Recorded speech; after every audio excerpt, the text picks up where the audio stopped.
ہماری زندگی بڑی قیمتی ہے، ایک ایک سانس بامقصد ہونا چاہیے، لیکن ہم اپنے وقت کو کس آوارگی کے ساتھ، کس بے دردی کے ساتھ گزارتے ہیں۔ حضرت امام شافعی کہتے ہیں کہ میں نے فقیروں سے دو باتیں بڑی پتے کی سنی اور انہوں نے مجھے بڑا نفع دیا۔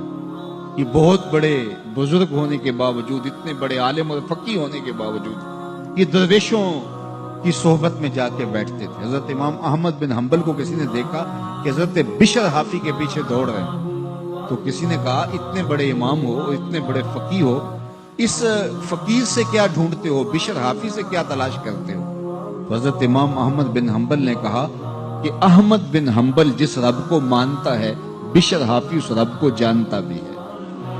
تو فقیروں کی باتیں بڑی پتے کی ہوتی ہیں، تو کہتے ہیں کہ فقیروں کی دو باتوں نے، امام شافعی بولے، کہ مجھے بڑا فائدہ دیا۔ ایک تو یہ الوقت سیف قاطع، وقت کاٹ دینے والی تلوار ہے، اگر وقت کو تم کاٹو گے تو ٹھیک، ورنہ وقت تمہیں کاٹ دے گا۔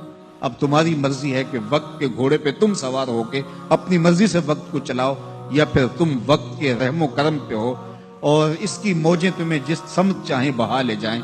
اب تمہارا اختیار ہے کہ تم اپنا وقت کیسے گزارتے ہو۔ دوسری بات جس نے مجھے بڑا نفع دیا وہ یہ کہ اپنے آپ کو نیکی کے کاموں میں لگا دو، ورنہ نفس تمہیں برائی کے کاموں میں مشغول کر دے۔ اپنے ارد گرد تانا بانا ایسا بول لو، اپنے حالات ایسے بنا لو، اپنی دوستی ایسی وضع کر لو کہ تم نیکی کے ماحول میں رہو، ورنہ شیطان برائی کے اندر مبتلا کرنے میں دیر نہیں کرے گا اور نفس تمہیں جو ہے وہ شر میں مبتلا کر دے گا۔ تو فرمایا کہ کسی شخص کے اسلام کا حسن یہ ہے کہ وہ بے مقصد کاموں کو چھوڑ